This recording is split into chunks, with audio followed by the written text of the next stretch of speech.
দেখছে 3 টিপ দিয়ে খাড়াইয়ে দেয়, 3 খানা টিপ দিছে। দুর্গা বলল মর শালা, জম্মের মরা মর। নারদ বলল এই বলে শুইয়ে দে। আর যেই শুইয়ে দিল একেবারে সাপ খুলে গেল, বেল্ট খুলে গেল, বাক্সাল পড়ে গেল, ঘটনা ঘটে গেল।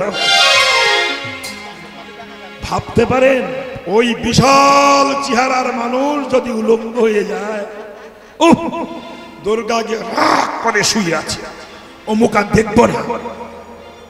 শিব যে বলছে দুর্গা মুখ অন্ধকার করে, হাঁটা শালা পাগল কোথাকার, পাগল বলছো কেন? ওই যে যদি বসে পড়তো এই ঘটনা ঘটতো।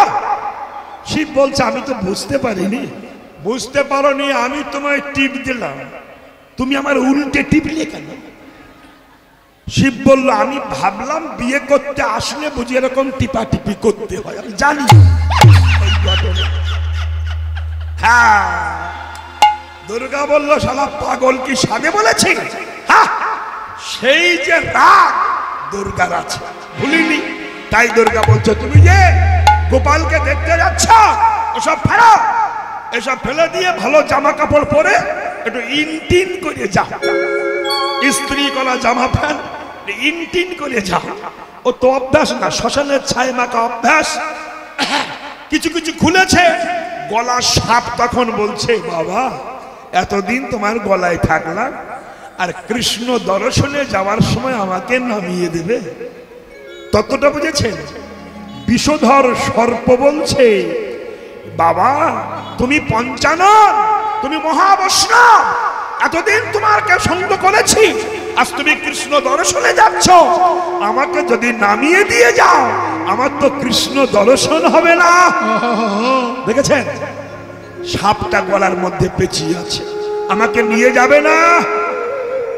বিষধর সাপ, এই যে মায়েরা, বিষধর সাপ, তার পর্যন্ত তার মধ্যে কৃষ্ণ ভক্তি এসেছে। আর আমাদের হিন্দু ধর্মের মধ্যে কিছু কিছু কালকুট বিষধর সাপ আছে, তারা শুধু ধর্মেতে বিষ সাপ্লাই করছে, তারা ধর্মটাকে রক্ষা করতে পারছে না। শিব ভাবলো তা তো বটে, তুই গলায় আছিস, চল। শিব তখন গলায় নিয়ে সাপকে নিয়ে একবারে গিয়ে দাঁড়িয়েছে নন্দ রাজার দরজায়। জয় হোক নন্দ রাজার, জয় হোক। মা যশোদা দরজা খুলে দেখলেন অপরূপ একটি পুরুষ, ছাই মাখা গায়ে, ধুত্রপুল কানে, জটা জটা, হাতে ত্রিশূল, ডুম্বরি হাতে এক হাতে, পিছনে শিঙা। কে তুমি? শিব বলল মা তোমার বাড়ি এসেছি, তুমি ভাগ্যবতী যশোমতী, তোমার বাড়ি এলাম, তোমার এই ছেলেটাকে একটু দর্শন করব। মাথা খারাপ? যশোদা বলল মাথা খারাপ? 7 মালিকের ধন 1 মালিক গোপাল আমার, তোমাকে দেখে আমার ভয় হচ্ছে, আর ওইটুকু শিশু যদি তোমায় দেখে তো মরে যাবে, তোমার গলায় সাপ ফুসফাস করছে, বেরিয়ে যাও। আহা, আস্তে আস্তে আস্তে আস্তে, আমার গোপাল সাপের ভয় করে।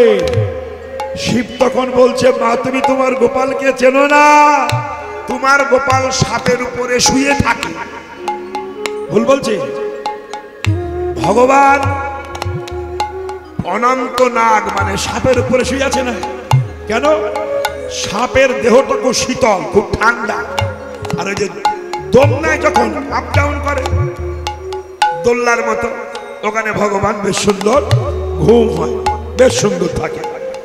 মা তোমার গোপাল ও তো সাপের উপরে শুয়ে থাকে, আর কিছুদিন পরে দেখবে তোমার গোপাল সাপের মাথায় নৃত্য করছে, মানে কালীয় নাগ দমন করবে। শিব তো সব জানে, সব জানে। মা তুমি তোমার গোপালকে চেনো না, দেখবে কত অসুর নাশ করবে তোমার গোপাল, তোমার গোপালকে সাপে কামড়াবে। না না বাবা তুমি হাঁটো, বাইরে যাও, এখানে দাঁড়িয়েও না, যাও। শিব বলল তোমার গোপালকে না দেখে আমি যাব না। আর যশোদা বলল আমি দেখতে দেব না। শিব বসে পড়েছে, হরে কৃষ্ণ মায়েরা দরজার বাইরে এসে বসেছে, বসে ভাবছে হে গোবিন্দ আমি পঞ্চানন, সারাটা জীবন পঞ্চমুখে হা কৃষ্ণ প্রাণ কৃষ্ণ বলে কেঁদেছি। তুমি যদি ভক্তের ভগবান হয়ে থাকো, এই আমি বসলাম, তোমাকে আমায় দেখা দিতেই হবে। রাধে শিব বসে পড়েছে, কৃষ্ণ আছে নন্দ রাজার ঘরে, আর ঘরের দরজার সামনে পঞ্চানন শিব পদ্মাসনে বসে নয়ন মুদ্রিত করে চোখের জল ভাসিয়ে হা কৃষ্ণ বলে কাঁদছে। হরে কৃষ্ণ কৃষ্ণ কৃষ্ণ হরে হরে, হরে রাম রাম রাম হরে। হরে কৃষ্ণ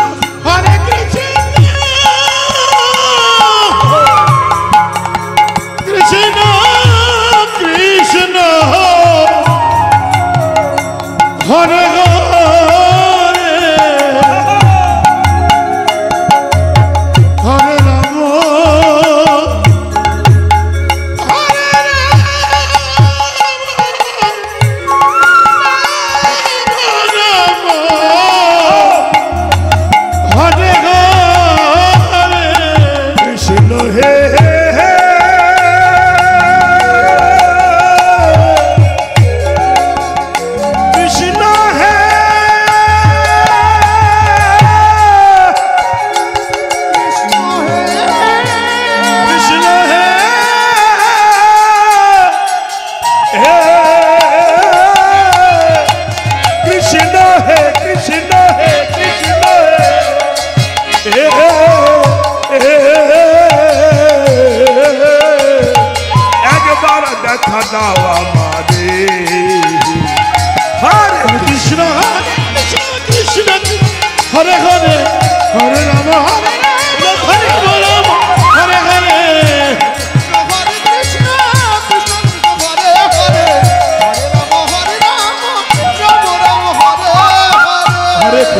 হরে কৃষ্ণ কৃষ্ণ কৃষ্ণ হরে হরে, হরে রাম রাম রাম হরে হরে। হরে কৃষ্ণ কৃষ্ণ কৃষ্ণ হরে হরে, হরে রাম রাম রাম হরে হরে। হরে কৃষ্ণ কৃষ্ণ কৃষ্ণ হরে হরে, হরে রাম রাম রাম হরে হরে। হরে কৃষ্ণ কৃষ্ণ কৃষ্ণ হরে হরে, হরে রাম রাম রাম হরে হরে। কৃষ্ণ কৃষ্ণ কৃষ্ণ হরে হরে, হরে রাম রাম রাম হরে হরে। হরে কৃষ্ণ কৃষ্ণ কৃষ্ণ হরে হরে, হরে রাম রাম রাম হরে হরে। হরে কৃষ্ণ কৃষ্ণ কৃষ্ণ হরে হরে, হরে রাম রাম রাম হরে হরে। হরে হরে, হরে রাম রাম রাম হরে হরে। বৃন্দাবন শ্রীকৃষ্ণ কি, জয় মা যশোদা কি, জয়। নন্দ রাজা কি। জয়। মায়েরা, কেউ যদি প্রতিজ্ঞা নিয়ে বসে থাকে যে আমি গোপালকে না দেখে যাব না, আস্তে আস্তে আস্তে আস্তে আস্তে খেয়াল করুন, কোনো বাবা কোনো মা যদি প্রকৃত সন্তান হয় আর ডাক সঠিক যদি হয়, দেখবেন সেই বাচ্চার মুখ না দেখে সে মরে না, ততক্ষণ থাকে থাকবে, বিন্দুমাত্র সন্দেহ নাই। আস্তে আস্তে আস্তে তা গোপাল চিন্তা করছে, পঞ্চানন শিব পরম ভক্ত পরম বৈষ্ণব, সে আমাকে দেখার জন্য প্রতিজ্ঞা করে বসেছে, আমি তো তার কাছে যাবই, আমার তো যেতে হবে। আর এই যে শিব যে বসেছে ভগবানকে জানাচ্ছেন, এ মায়েরা ভালো করে লিখে লিঙ্ক করে ওই কি পাঠিয়ে দেয় জানো মোবাইলে, হোয়াটসঅ্যাপ নাকি, ওই হোয়াটসঅ্যাপ করেছে।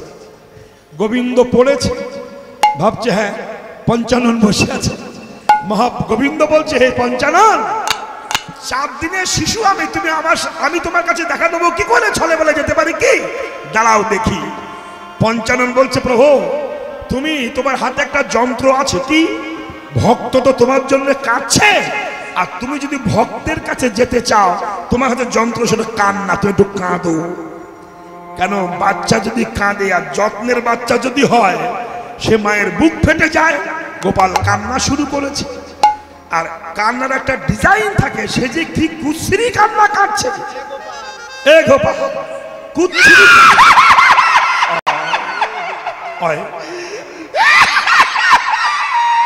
ও কি কান্না নাকি? কাঁদ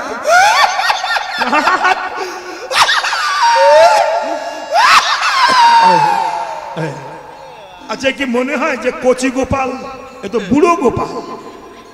মা যশোদা চিন্তা করছে কান্নার একটা ডিজাইন থাকে, কিন্তু ভূতের মতো কাঁদছে কেন?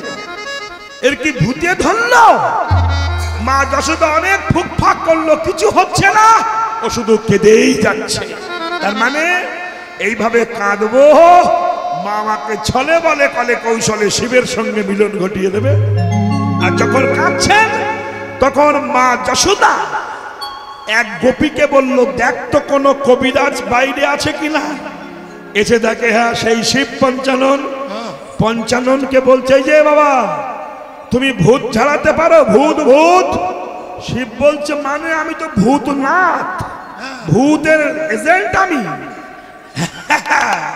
পারি না মানে? আমি তো ভূতের মেল লোক, সেক্রেটারি।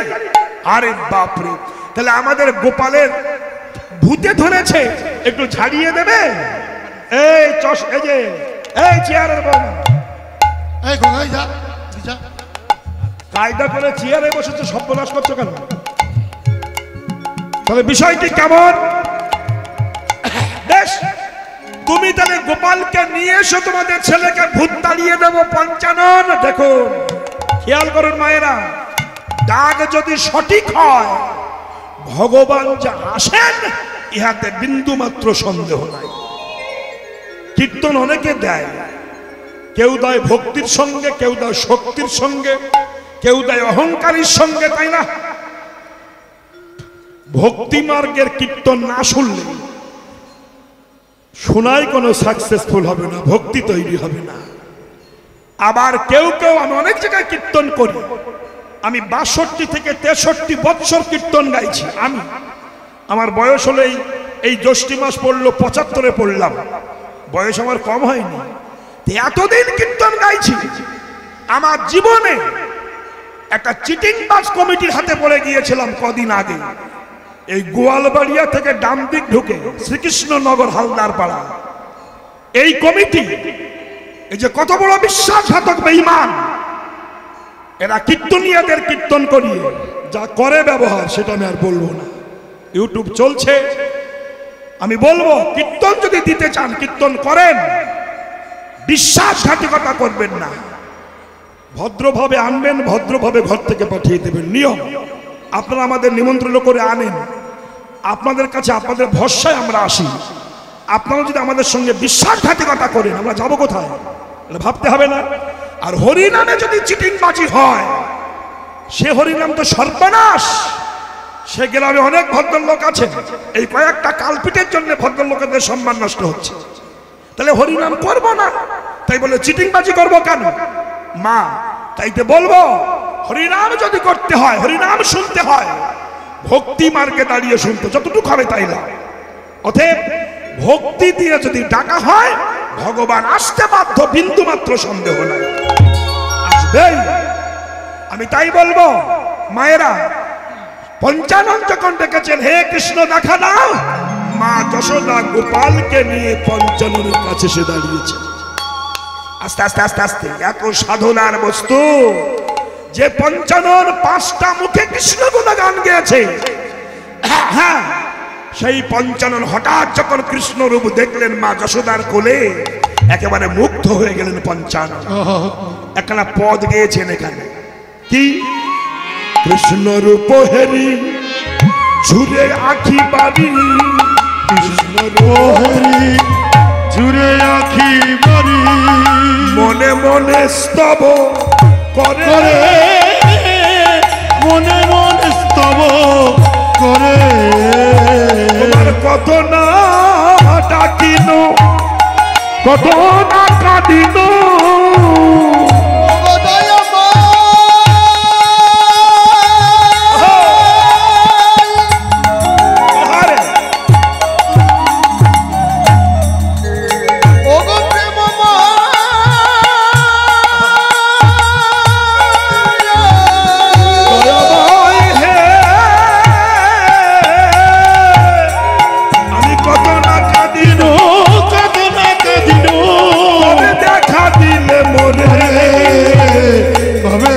দেখা দিবে মোরে। এতদিন পরে তুমি দেখা দিয়েছো পঞ্চানন। এই যে মায়েরা, মা, ওহো, এতদিন পরে দেখা দিয়েছে। ভগবানকে দেখে ভক্ত না কেঁদে পারে, তাই পঞ্চানন কাঁদছে চোখের জল ঢেলে দিয়ে। প্রভু কিছু নাহি আমার, কিবা দিব তোমার, কিছু নাই আমার, কিবা দিব তো, কি দিয়ে পুজিব আমি, কি দিয়ে পুজিব আমি। এই ধরা ভার নাসি মারো তরে, এই ধরা ভার নাসি মারো তরে, নরবপু ধরো তুমি, নরবপু ধরো তুমি। ওগো এই ধরা ভার নাসি মারো তরে, এই ধরা ভার নাসি মারো তরে, নরবপু ধরো তুমি, নরবপু ধরো তুমি। কৃপা করে দেখা দিলে, কৃপা করে দেখা দিলে, পঞ্চানন ভাষা নয়ন জলে, কৃপা করে দেখা দিলে ভাসে নয়ন জলে, কৃপা করে দেখা দিলে। আস্তে আস্তে যশোদা বলল, ওগো যোগী বাবা, দেখো তো আমার ছেলের ভূতে পেয়েছে কিনা। ভূতে তো পাইনি, পঞ্চাননকে দেখা দেবে বলে ছলনা করেছেন ভগবান, তাই তার সঙ্গে দেখা হয়ে গেল। আস্তে আস্তে আস্তে আস্তে আস্তে আস্তে বেশ পঞ্চানন একটু মন্ত্র দিল কানে। কি মন্ত্র দিল? রাধে রাধে। কৃষ্ণ করে হেসে উঠেছে, মানে ভূত পালিয়েছে। শিবি চোখের জল ঢেলে আমার ভগবানের দুটি চরণ হৃদয়ে ধরেছে, হৃদয়ে ধরেছে। দয়াময়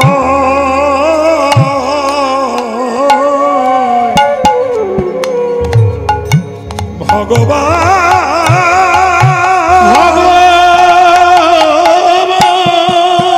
কৃপা করে দেখা দিলে, দেখা দিলে গো। ও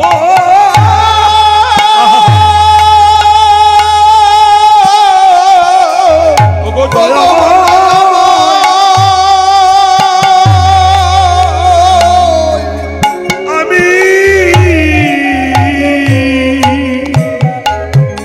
আমি ভজন জানি না, পূজন জানি না, সেবা জানি না। দয়াময় গো, ওগো দয়াময়, তাই গৌর হরি বল, হরি বল। উলধ্বনি হয়, উলধ্বনি, রাধে রাধে। ওগো দয়াময়, আমি শ্মশানে মশানে থাকি, হা কৃষ্ণ গোবিন্দ বলে ডাকি, বলে ডাকি। হে দয়াময়। সররি কুমোর বলই দুর্বার, ভকতির নাহি কোলে, প্রণয় নৈবিদ্যের হৃদয় কোকন দে, পুজিব ঋষিকে। আছে পঞ্চপ্রাণ 16 জনার্দন, আরতি করিব তার। আছে পঞ্চপ্রাণ 16 জনার্দন, আরতি করিব সগুণ নির্গুণ আসক্তি চন্দন, সগুণ নির্গুণ আসক্তি চন্দন, সগুণ নির্গুণ আসক্তি চন্দন, সগুণ নির্গুণ আসক্তি চন্দন। মাখাবো তোমার এবার সগুণ নির্গুণ আসক্তি চন্দন, মাখাবো তোমার চরণ ছাড়া কোন নাহে, চরণ ছাড়া কোনো না রে। দয়াময়, দয়াময়। চরণ ছাড়া করো না হে। ওগো আমার দয়াময়,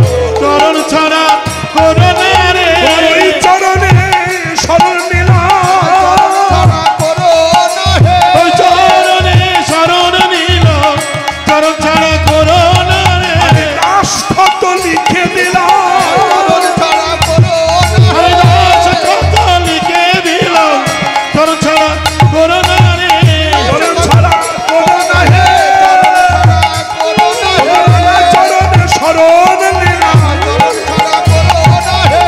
চরণে শরণ নিলাম গৌর হরি হরি বলে হরে হরে হরে বলে হরে হরে হরে বলে চরণ ছাড়া করো না রে গোবিন্দ কথা দিয়েছিলেন হে শিব পঞ্চানন তোমার কান্নায় আমি তোমাকে কৃপা করবো এই যুগে নয় যুগে যুগে কবে মায়েরা আগামী কলিকালে নবদ্বীপে তুমি অদ্বৈত আচার্য হয়ে জন্মগ্রহণ করবে আর তুলসীর পাতা নয়ন জল দিয়ে যখন আমাকে আহ্বান করবে আমি বৃন্দাবন ত্যাগ করে গৌর হয়ে নবদ্বীপে যে তোমার সঙ্গে বাহু তুলে হরিনাম করব এ কথা দিয়েছিলেন এই কথা ছিল মায়েরা শুনুন তখন কি হলো এই যে এই বৌমা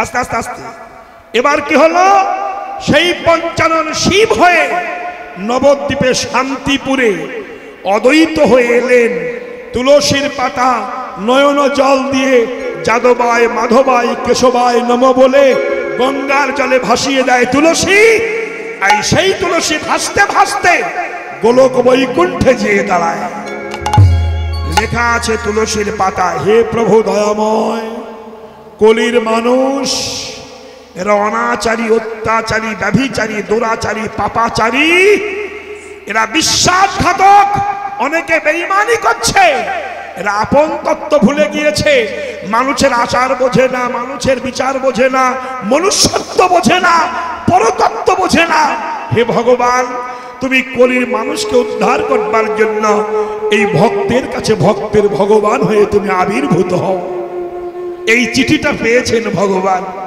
পেয়ে প্রত্যেক দিন যখন তুলসীর পাতা ছড়িয়ে দেয় মায়েরা অন্যদিন ভাসতে ভাসতে যায় আজ তুলসীর পাতাটা ওজন স্রোতে যাচ্ছে ওজন সুজন নয় অদ্বৈত আচার্য ভাবলেন প্রত্যেকদিন পাতা ওজন স্রোতে সুজন স্রোতে যায় আজ ওজন যাচ্ছে কেন তবে কি আমার প্রভু আসবার সময় হলো এই যে মায়েরা তুলসীর পাতা ভাসতে ভাসতে যাচ্ছেন আর অদ্বৈত কুলে হাঁটতে হাঁটতে যাচ্ছেন দেখছেন দেখি তুলসীর পাতাটা কোথায় যায় পাতাটা ভাসতে ভাসতে এসেছে নবদ্বীপে প্রাচীন মায়াপুর জগন্নাথ মিশ্রের স্ত্রী শচী দেবী নাভি সরোবরে দাঁড়িয়ে স্নান করছিলেন যখন স্নান করছেন অদ্বৈত আচার্য দেখছেন ওই পাতাটা মাকে 7 বার প্রদক্ষিণ করলেন মানে ঘুরলেন ঘুরে মায়ের নাভি মূলে লুকিয়ে গেল অদ্বৈত বুঝলেন যে এই গর্ভে ভগবানের আবির্ভাব হবে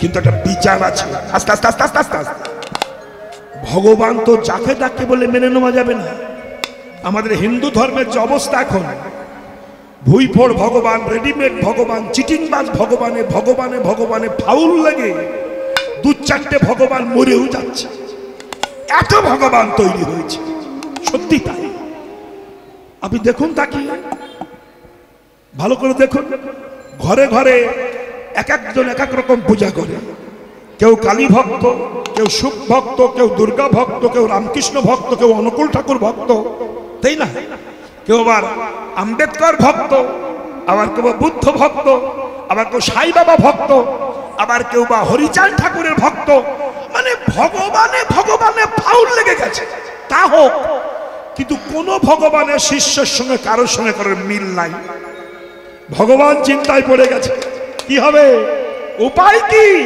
সঠিক রাস্তা এদেরকে কে দেখাবে চলুন আজকে দেখবো সঠিক রাস্তা 4 জন ব্যক্তি মরা কাঁধে নিয়ে শ্মশানে যাচ্ছে বলো হরি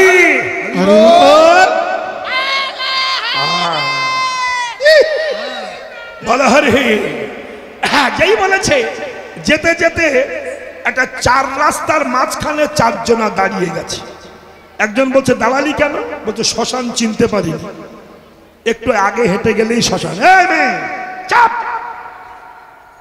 একটু আগে হেঁটে গেলেই শ্মশান একজন বলছে না আমার শ্বশুরকে পুড়িয়ে গেছে 1 সপ্তাহে বাঁ দিকে শ্মশান আর একজন বলছে চুপ কর আমার শাশুড়িকে পুড়িয়ে গেলাম, এই ডান দিকে শ্মশান।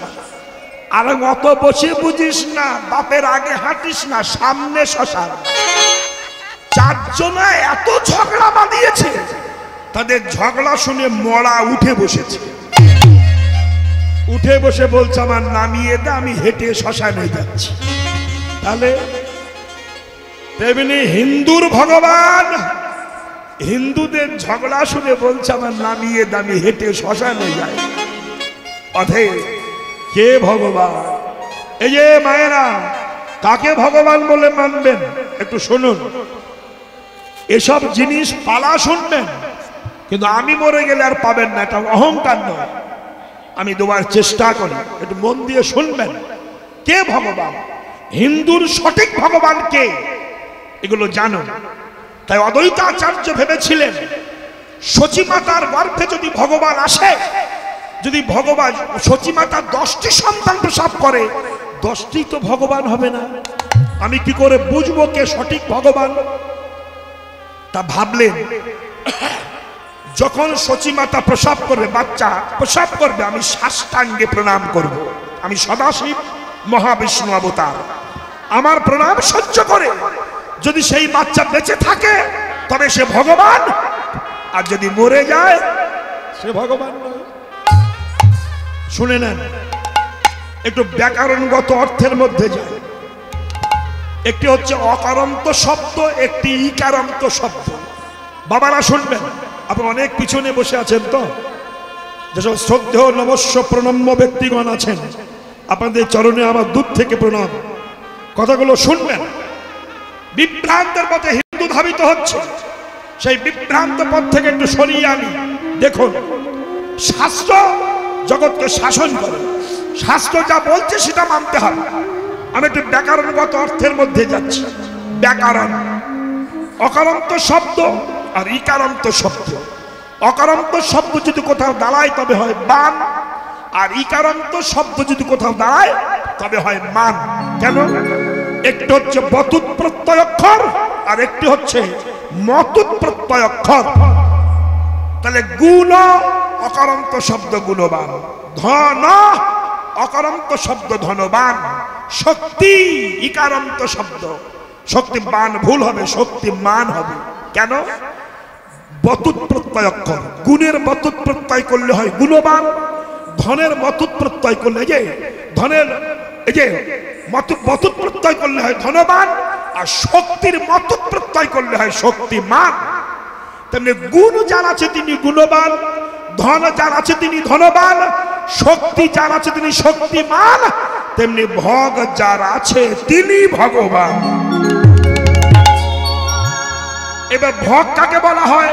চলুন, ষোলই সন্তস্য সমাপ্রস্য বীর যস্য যশস্য শ্রিয়া জ্ঞান বৈরাগ্য চেতি সঙ্গেন ভগা ইতিঙ্গনা।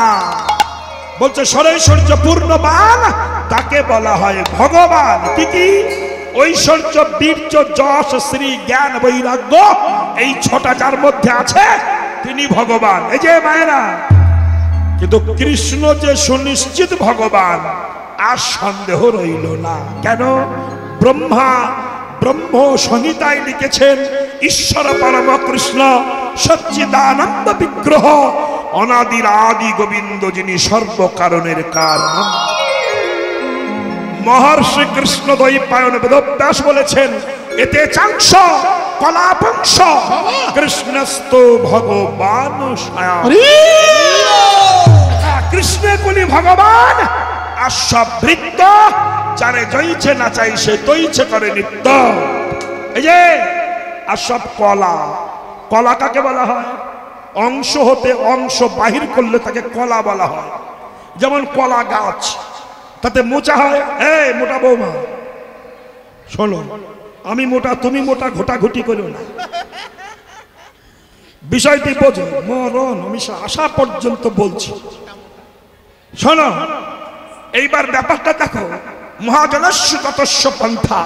তাহলে কলা গাছে থোড় হয়, থোড়, তাতে কলা হয় না, মুচা হয়, তাই তো? অংশতে অংশ বহির্প্রকাশ। কলা গাছ থেকে হয় থোড়, থোড় থেকে মোচা, মোচা থেকে ফুল, ফুল থেকে ফল। তাহলে আস্তে কলার থোর কলা গাছ হবে না, আবার মুচা কলা গাছ হবে না, আবার কলা কলা গাছ হবে না, কলা গাছই কলা গাছ। তেমনি কলা গাছ থেকে যেমন বিভিন্ন বস্তু তৈরি হলে কলা গাছ হয় না, তেমনি ভগবান থেকে বহু দেবতার উৎপত্তি হয়েছে বলে দেবতা কোনোদিন ভগবান হবে না। তাহলে হিন্দু ধর্মে কতগুলো দেবতা? এই যে বৌমা শুনে নেন, কালী, দুর্গা, শিব এদের সম্মান বেশি। দেখবেন যত জমিদার বাড়ি কালী মন্দির, দুর্গা মন্দির বেশি পাওয়া যায়, কৃষ্ণ মন্দির কম, তাই না? তার দুর্গার সম্মান বেশি। শিবের সম্মান কেন হয় না? শিবের আরাধনা করলে গাঁজা খাওয়া যায়, আর কালী আরাধনা করলে চুল্লু খাওয়া যায়। এই জন্য কালী পূজা, দুর্গা পূজা বেশি হয়। আর দুর্গা পূজা করলে নবমীতে পাঁঠার মাংস খাওয়া যায়, কিন্তু কেষ্ট পূজা করলে খাওয়া যায় না। তাহলে দাম কম কি? এই জন্য কৃষ্ণের দাম নাই। ভুল, ভুল। আসতে বলুন, মাখন, ছানা, ঘি, ঘিয়ের দাম 1000 টাকা কেজি, মাখনের দাম 1500 টাকা কেজি, ছানার দাম 500 টাকা কেজি। আর দুধের দাম কত? আপনাদের গ্রামে দুধের দাম কত বলুন? 40 না 50? আচ্ছা, 50 টাকা দুধের দাম, আর মাখন, ঘিয়ের দাম 2000 টাকা কেজি। এখন 2000 টাকা কেজি মাখন আর ঘি যদি ইউনিয়ন করে বলে আমাদের সম্মান বেশি, দাম বেশি, দুধের দাম কম, ওর সঙ্গে আমরা সম্পর্ক রাখবো না, কি হবে বলুন? কি হবে বলুন? কি হবে? তাও বোঝেন না? ঘি, ঘি মাখনের জন্ম হবে না, হবে? দুধের দাম 50 টাকা কেজি, ঠিক, কিন্তু দুধ না হলে যেমন মাখন ছানা হয় না, তেমনি কৃষ্ণ না হলে নিতাই গৌর হরি বল বলে কোন দেব দেবী হবে। এটাই সত্য। তাহলে হিন্দু ধর্মে কতগুলো দেবতা? 5 জন দেবতা, 33 কোটি নয়। বল, দেখবেন ব্রাহ্মণ পূজা করতে বসেই বলে এখানে সাদি পঞ্চদেবতা ভাই নমঃ। 5 জন দেবতা কে কে? গণেশ, রমেশ, উমেশ, দীনেশ, তারা। ভগবান কেন? নর হচ্ছে 55 গুণ, দেবতারা হচ্ছে 55 গুণ, স্বতন্ত্র দেবতা নারায়ণ 7 গুণাধিপতি, আর শ্রীকৃষ্ণ হচ্ছেন 64 গুণাধিপতি, চতুর্গুণে বেশি। তাইতে কৃষ্ণ ভগবান। তাই অদ্বৈত ভাবলেন, মা যখন সন্তান প্রসব করবে আমি প্রণাম করব, আমার প্রণাম সহ্য করে বেঁচে থাকতে পারলে সে ভগবান, আর যদি মরে যায় ভগবান নয়। তাই সচী মাতা এক এক করে 8খানা সন্তান প্রসব করেছিলেন, আর অদ্বৈত যে প্রণাম করেছিলেন ছটফট করে মারা গিয়েছিলেন। আস্তে মা আস্তে এইবার বিশ্বরূপ এই জন্মগ্রহণ করলো, তাকে প্রণাম করলো, ঘর থেকে ছেড়ে চলে যেতে হলো। এবার নিমাই ছোট্ট বাচ্চা ছেলে বাহু তুলে হরি নাম করে। অদ্বৈত ভাবলেন তাহলে ভগবান এসেছে, আমি প্রণাম করব, দেখি বেঁচে থাকে কি মরে যায়। নিমাইকে যে প্রণাম করতে যাচ্ছে, সচী মাতা বলছে নিমাই ঘরে চল, ওই বুড়ো যদি প্রণাম করে, ওই বুড়ো প্রণাম করে আমার 9খানা সন্তান নিয়ে নিয়েছে, ও প্রণাম করলে তুই চলে যাবি বাবা। নিমাই বলল দাঁড়াও। নিমাই দাঁড়িয়ে আছে। অদ্বৈত যেই প্রণাম করলো, নিমাইয়ের ছাড়া বয়সের 52 বৎসরের বয়স জ্যেষ্ঠ অদ্বৈত যেই প্রণাম করলেন, ও বাচ্চাগুলো তো মরে গেল, আর নিমাইকে যেই প্রণাম করলেন, নিমাইয়ের 2 চরণখানা অদ্বৈতের মাথায় চাপিয়ে দিলেন, বুঝিয়ে দিলেন আমি রেডিমেড ভগবান নই, আমি সঠিক ভগবান। রাধে রাধে। সেই ভগবান গৌর হয়ে নবদ্বীপে এসে হরিনাম বিতরণ করছে, আর বলছে দান দেহ, দান দেহ, দান দেহ বলে আমার গোরা ডাকে, দান দেহ, দেহ আমার গোরা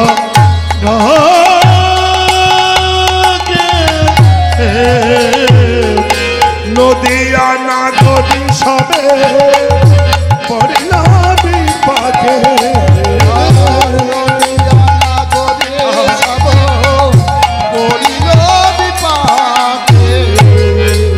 দেহ দান দেহ বলে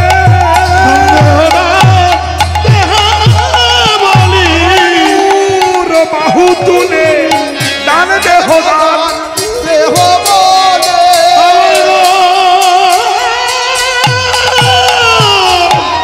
বাহু তুলি দেহ দান দেহ বলি বাহু তোলে দান দেহ বলে আমার বাহু তুলি দেহ দান দেহ বলি